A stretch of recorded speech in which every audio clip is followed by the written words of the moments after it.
একটা সংসার তখনই সুন্দর হয় যখন একে অপরের পরিপূরক হিসেবে কাজ করে। যে মানুষটা সারাদিন আপনার পরিবারের কথা চিন্তা করে আপনার পরিবারকে ভালো রাখার চেষ্টা করে যাচ্ছে, মাঝে মাঝে আপনিও একটু তার কথা ভাবেন না? দেখবেন আপনি বা আপনারাই হবেন সবচাইতে সুখী মানুষ। হ্যালো এভরিওয়ান, আসসালামু আলাইকুম। কি অবস্থা সবার? কেমন আছেন সবাই? আশা করি ভালো আছেন। আমরাও আল্লাহ তাআলার অশেষ রহমতে ভালোই আছি আলহামদুলিল্লাহ। আমি সুমাইয়া জান্নাত বরাবরের মতো আপনাদের সামনে আবারও একটি নতুন ব্লগ নিয়ে হাজির হয়েছি। আশা করছি পুরো ভিডিওটি জুড়ে আমার পাশেই থাকবেন। আই হোপ আপনাদের কাছে ভালোই লাগবে। তো এই যে সকাল সকালে কিন্তু বেশ কিছু মাছ নিয়ে হাজির হয়েছে। সকাল বলেও ভুল হবে, এখন কিন্তু প্রায় দুপুর হয়ে যাচ্ছে। তো ভাবলাম যেহেতু মাছ এনেছে, এখন যদি মাছে হাত দেই তাহলে কিন্তু দুপুরের রান্না খাওয়াটা লাটে উঠে যাবে। তো এজন্যই কিন্তু প্রথমে দুপুরের জন্য তরকারিটা বসিয়ে রেখে তারপর আমি মাছগুলা ধরবো। এতে করে দেখা যাবে এইদিকে তরকারিটাও হতে থাকবে, ওইদিকে আমার মাছগুলাও ক্লিন হয়ে যাবে। তো এখানে হচ্ছে আমি বোয়াল মাছ দিয়ে শীতের সবজিটা রান্না করব সিম ফুলকপি দিয়ে। আর আমার মনে হয় শীতের দিনে এই সবজিটা সবার বাসারই একটা কমন রেসিপি। আসলে সারা বছরই তো এই ধরনের সবজিগুলো এখন পাওয়া যায়, তারপরও শীতের দিনে কিন্তু এই সবজিগুলোর চেহারা বলেন বা টেস্ট বলেন, দুটাই বেড়ে যায়। তো এখানে হচ্ছে সিম আর ফুলকপিটা আমি মশলার মাঝে ভালোভাবে কষিয়ে নিচ্ছি। অনেকে আছে ফুলকপিটা আলাদাভাবে তেলে ভেজে নিয়ে তারপর কিন্তু অ্যাড করে। আমার কিন্তু অত সময় নেই হাতে, আমি ডিরেক্ট হচ্ছে মশলার মাঝেই কষিয়ে নিচ্ছি। আর পাশের চুলায় আরেকটা প্যান বসিয়ে দিয়েছি। প্রথমে হচ্ছে আমি চিংড়িগুলা ভালোভাবে ধুয়ে টুয়ে ক্লিন করে তারপর কিন্তু স্ট্রেইনারে পানি ঝরাতে রেখে দিয়েছিলাম। আর এবারে যখন পানিটা বেশ ভালোভাবে ঝরানো হয়ে গিয়েছে, সে পর্যায়ে আমি চিংড়িগুলাকে হালকাভাবে একটু টেলে নিচ্ছি। বাসায় যখনই এই ধরনের চিংড়িগুলা আনা হয়, দেখা যায় একটু বেশি আনলে তখন আমি এইভাবেই ফ্রোজেন করে থাকি। এতে করে দেখা যায় পরবর্তীতে আমার কাজেও সুবিধা হয় আর চিংড়িগুলাও কিন্তু অনেক দিন পর্যন্ত টেস্ট ভালো থাকে। তো ওইদিকে হচ্ছে এক চুলায় তরকারি আর এক চুলায় চিংড়িটা বসিয়ে দিয়েছি, আর এদিকে মাছটাও কেটে নিচ্ছি। বড় একটা তেলাপিয়া মাছ এনেছে। তো তেলাপিয়া মাছের কাঁটা কতটা শক্ত হয় তা তো সবাই কম বেশি জানেন। আর প্রথমে তো সাহস করে ধরেছিলাম কাটতে পারবো বলে, পরবর্তীতে কিন্তু আর সাহসে কুলায়নি। পরে কিন্তু সোহার বাবাকেই কেটে দিতে হয়েছে। আসলে প্রথমে ভাব দেখিয়ে নিয়েছিলাম যে আপনাকে ধরতে হবে না, আমিই পারবো। কিন্তু পরে কিন্তু সে আমার কাটার ধরন দেখে বলল, অনেক হয়েছে, থাক এবারে সরো, আমিই করে দিচ্ছি। আসলে আমাকে মাছ কাটতে দেখলে নাকি তার অনেক বেশি ভয় লাগে, কারণ আমার তো একটা অভ্যাস আছে, দেখা যাবে মাছ কাটবো ঠিকই, তার সাথে হাতটাও কেটে ফেলবো। তো দেখা যায় কি বাসায় যখনই কোনো বড় মাছ না কেটে আনা হয়, সেই মাছগুলা কিন্তু সেই কেটে দেয়। আসলে এই কাজটায় আমি একটু ভয় পাই, কেমন যেন একটা ভীতি কাজ করে, দেখা যায় হাত থেকে পিছলে যায়, না হলে অনেকটা দেরি হয় কাটতে। আর সে কিন্তু এই কাজে এক্সপার্ট না হলেও চেষ্টা করে আর কি, টুকটাক করে যতটুকু হেল্প করা যায়। তো যাই হোক, তেলাপিয়া মাছটা পরে সে কেটে দিবে, আর আমি ভাবলাম যে তাহলে পাবদা মাছগুলো কেটে ফেলি। আর সিজার দিয়ে কিন্তু পাবদা মাছটা খুব ইজিভাবে কেটে নেওয়া যায়। দেখা যায় বটি নিয়ে বসলে কিন্তু ফ্লোর নোংরা হয়, তারপর বটিটা নোংরা হয়, আশেপাশের অনেক কিছু নোংরা হয়। তো আমার কাছে কিন্তু এভাবেই ইজি মনে হয়। কথা বলতে বলতে মাছগুলো কেটে নিচ্ছি, আর সেই সাথে আপনাদের কাছেও আমার সেই কমন রিকোয়েস্টটা করে নিচ্ছি। আমার ভিডিওর কোনো অংশ যদি আপনাদের ভালো লেগে থাকে তাহলে কিন্তু প্লিজ একটা লাইক দিয়ে দেবেন।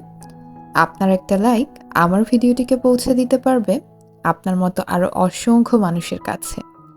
আর আপনি যদি আমার চ্যানেলটিতে নতুন হয়ে থাকেন তাহলে আপনার কাছে রিকোয়েস্ট থাকবে আমার চ্যানেলটি একটু ঘুরে দেখে আসার। তারপর যদি মনে হয় আমি আপনার সাবস্ক্রিপশন লিস্টে থাকার যোগ্য, তাহলে কিন্তু আপনি চাইলে আমার চ্যানেলটি সাবস্ক্রাইব করে রাখতে পারেন। পাশে থাকা বেল আইকনের অল অপশনটি প্রেস করে রাখলে আমি ভিডিও ছাড়া মাত্রই পৌঁছে যাবে আপনার কাছে। আর আপনি যদি অলরেডি কাজগুলো করে থাকেন তাহলে আপনাকে জানাই অসংখ্য ধন্যবাদ। তো যাই হোক, এখানে কিন্তু সে মাছটা কাটতে শুরু করে দিয়েছে। আসলে বউ অকর্মা হলে যা হয় আর কি। সে কিন্তু এ ধরনের কাজগুলা কখনোই করেনি আগে যখন আমি না ছিলাম। মা ছিল, তারপর আমার ননদ ছিল। তো তারাই কিন্তু করত। বাট দেখেন বউয়ের পাল্লায় পড়ে কিন্তু বেচারা সবকিছুই শিখে গিয়েছে। আসলে কি করবে বলেন? দেখে সারাদিন এত কাজ করতে হয়। তো নিজে থেকেই কিন্তু কাজগুলো করে দেয়। আমাকে কিন্তু কখনোই তাকে বলতে হয় না যে এটা করে দেন বা ওটা করে দেন। যখন দেখে যে আমি একদিক সামলাতে হিমশিম খাচ্ছি, সে কিন্তু অপর দিকের কাজগুলো না পারলেও চেষ্টা করে যে একটু হেল্প করে দেয়ার। আসলে প্রতিটা সংসারেই কিন্তু দেখা যায় কি মিলেমিশে কাজগুলো করলে কাজ অতটা গায়ে লাগে না। না হলে দেখা যায় একার ক্ষেত্রে যখন কাজগুলো পড়ে তখন কিন্তু অনেক বেশি কষ্ট হয়ে যায়। বেশিরভাগ ক্ষেত্রে জয়েন্ট ফ্যামিলিগুলাতে দেখা যায় সবাই মিলে কিন্তু হাতে কাজগুলা করলে অত বেশি কাজের প্রেশার থাকে না। বাট আমার ক্ষেত্রে কিন্তু একদমই ভিন্ন। জয়েন্ট ফ্যামিলিতে আছি ঠিক আছে, বাট আমার শাশুড়ি মা কিন্তু একদমই অসুস্থ। আপনাদের সাথে এর আগেও শেয়ার করেছি, সে কিন্তু বেশ কিছু বছর আগে স্ট্রোকের ফলে একটা সাইড অবশ হয়ে গিয়েছে। তাকে কিন্তু বাচ্চাদের মতোই কেয়ার করে খাওয়া-দাওয়াও করিয়ে দিতে হয় সবকিছুই কিন্তু মোট কথা তার দেখাশোনার দায়িত্বটা কিন্তু আমার উপরেই আছে। আর সাথে বাচ্চাও ছোট। এদিকে আবার সংসারটাও সামলাতে হয় একা হাতে যেহেতু তেমন কোনো হেল্পিং হ্যান্ডও নেই। এজন্যই দেখা যায় কি কাজগুলো সামলাতে একটু কষ্ট হয়ে যায়। তারপরও চেষ্টা করি সময়ের কাজটা সময়ে করে কিন্তু সবকিছু গুছগাছ করে পরিপাটিভাবে রাখার। এতে করে কিন্তু স্ট্রেসটাও অনেক কম থাকে। তো এই যে মাছগুলা যেহেতু কাটা হয়ে গিয়েছে, জায়গাটা কিন্তু আমি সাথেই ক্লিন করে ফেলেছি। আসলে পরের আশায় ফেলে রাখতে আমার কখনোই ভালো লাগে না। যখনের কাজ তখন করে নিলে কিন্তু পরে কাজের প্রেশারটা থাকে না।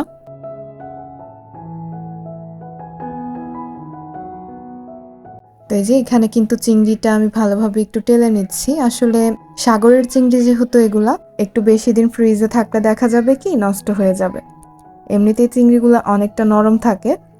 তো এজন্য কিন্তু একটু টেলে রাখলে পরবর্তীতে জাস্ট বের করে যখন ভর্তা করব বা এই চিংড়ি দিয়ে কিন্তু অনেক সুন্দর বড়াও খাওয়া যায়। চিংড়ির যে পাকোড়াটা সেটা। আর চিংড়ির যে বড়াটা আছে সেটা তো সোহার বাবা দুজনেরই অনেক বেশি পছন্দ। এজন্যই কিন্তু এই গুঁড়া চিংড়িটা আনা হয়। আর গুঁড়া চিংড়ি আনলে একটা জিনিস মাথায় রাখার চেষ্টা করবেন। এই চিংড়িগুলায় দেখা যায় মাঝে একটু বালু থাকে। তো সেই দিকটা একটু খেয়াল রেখে ভালোভাবে ক্লিন করার চেষ্টা করবেন। তো এখানে হচ্ছে মাছগুলা একটু ভালোভাবে ধুয়ে নিব। পাবদা মাছটা হালকাভাবে ধুয়ে রেখে দিচ্ছি। দেখা যাবে পরে যখন রান্না করব তখন কিন্তু ভালোভাবে একটু ধুয়ে নিলেই হবে। আর যে তেলাপিয়া মাছটা আছে এটা কিন্তু এভাবেই রাখা হয়েছে কারণ এই মাছটা হচ্ছে আস্তভাবে ফ্রাই করে খাওয়ার জন্য এনেছে। বারবিকিউ করবে আর কি। তো বিকালে করার ইচ্ছে আছে, দেখা যাক কতটুকু কি করতে পারি। এজন্য কিন্তু এখনই আমি ভালোভাবে মাছটাকে ধুয়ে টুয়ে মেখে রাখবো ভাবলাম। ওই সাইডে চিংড়িটা ঠান্ডা হতে রেখে দিয়েছি আর এখন হচ্ছে কিছু বক্স বের করে নিয়েছি, এগুলোর মাঝে মাছগুলো ভাগ করে রেখে দিব।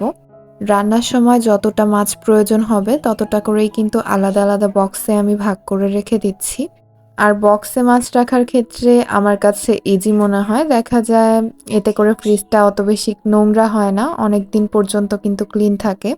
আর ওই যে বললাম একা হাতেই যেহেতু কাজ করি, তো চেষ্টা করি কিভাবে একটু ফাঁকিবাজি করে কাজগুলো করা যায়।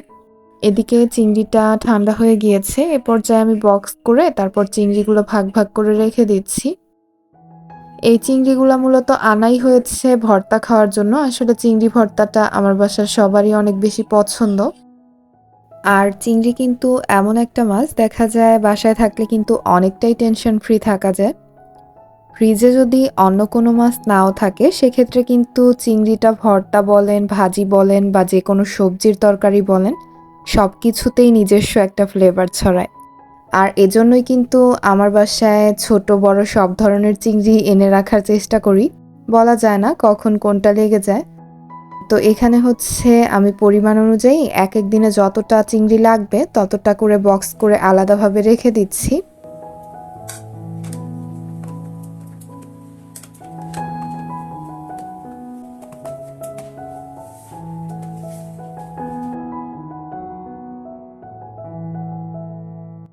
আর এদিকে কিছুটা চিংড়ি আমি দুপুরের জন্য রেখে দিয়েছিলাম, সেটাই এখন প্যানের মাঝে ঢেলে নিচ্ছি।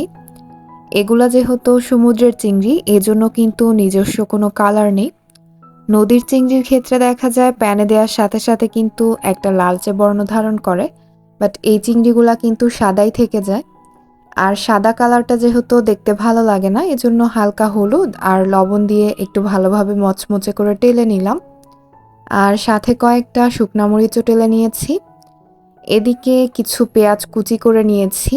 আর এখন হচ্ছে শুকনা মরিচ, পেঁয়াজ, লবণ আর সরিষার তেল দিয়ে একটা ভর্তা তৈরি করব। এই ভর্তাটা কেউ খেয়েছেন কিনা জানি না, তবে আমি প্রথমবার কিন্তু আমার শ্বশুরবাড়িতেই খেয়েছি। আর এই ভর্তাটা মাশাআল্লাহ এত মজার হয়, দেখা যায় এই ভর্তা যেদিন করা হয় সেদিন কিন্তু অন্য কোনো তরকারি লাগেই না।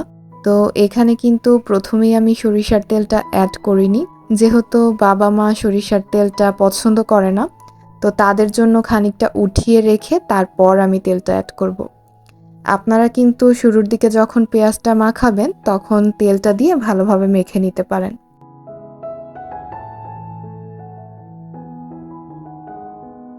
তো এই যে রেডি হয়ে গেল আমার চিংড়ির চটজলদি ভর্তা। আসলে বাটা যে ভর্তাটা সেটা তো মজা লাগেই, বাট এটাও কিন্তু ট্রাই করে দেখতে পারেন। এই ভর্তাটাও মাশাআল্লাহ অনেক বেশি মজা হয়।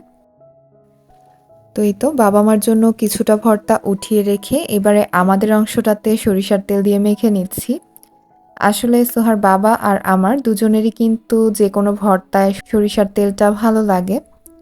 তো তেলটা যখন প্রয়োজন হয়েছে চেয়ে দেখলাম যে তেলের জারটা একদমই ফাঁকা। তো মনে হলো এখনই জারটা রিফিল করে ফেলি, না হলে পরবর্তীতে আবার যখন প্রয়োজন হবে তখনও কিন্তু ফাঁকাই দেখতে হবে। তো সময়ের কাজটা সময়ে করে নেওয়াটাই বেটার। অয়েল রিফিল করার কাজটাতে কিন্তু মাঝে মাঝে একটু আলসেমি লাগে, বাট আলসেমি করেই কি করব বলেন, পরে করলেও তো আমাকেই করতে হবে, তাই না? আর এবারে হচ্ছে সিঙ্ক এরিয়াটাও ভালোভাবে ক্লিন করে নিব। যেহেতু এইখানে মাছ টাছ ধোয়া হয়েছে, তো এজন্য কিন্তু সাথে সাথেই ক্লিনটা করে নিচ্ছি। আর তার আগে হচ্ছে ভর্তাটা মাখিয়ে টেবিলে রেখে আসলাম। আসলে অনেকটা বেলাই যেহেতু হয়ে গিয়েছে, কার কখন ক্ষুধা লেগে যায়, কে কখন খায়, এজন্য কিন্তু টেবিলে আমি খাবার দাবারগুলো রেডি করে রেখে তারপর আমার বাদবাকি কাজগুলো করে নিচ্ছি। তো এই যে আমার সিঙ্ক এরিয়াটা যেহেতু একদমই পিচ্চি, এজন্য কিন্তু ভিডিও করতে একটু কষ্ট হয়ে যায়। আর এই কারণটার জন্যই কিন্তু সিঙ্ক এরিয়াটা আপনাদের সাথে একটু কমই শেয়ার করা হয়। তো যাই হোক, আমি কিন্তু ভালোভাবে স্পঞ্জের সাহায্যে পুরো সিঙ্ক এরিয়াটাই ক্লিন করে নিয়েছি। আশেপাশে যে পানিগুলো জমেছিল সেগুলাও কিন্তু এখন ক্লিন করে ফেলছি। আর আমার ভিডিওগুলা আপনাদের কাছে কেমন লাগে বলেন তো? আসলে আপনাদের ভালো লাগা মন্দ লাগাগুলো জানতে পারলে আমার কাছে কিন্তু বেশ ভালো লাগে। তো চেষ্টা করবেন কমেন্টসের মাধ্যমে আপনাদের ভালো লাগা মন্দ লাগাগুলো জানানোর। আজকের মতো এখানেই বিদায় নিয়ে নিচ্ছি। সবাই ভালো থাকবেন, সুস্থ থাকবেন। আল্লাহ হাফেজ। আসসালামু আলাইকুম।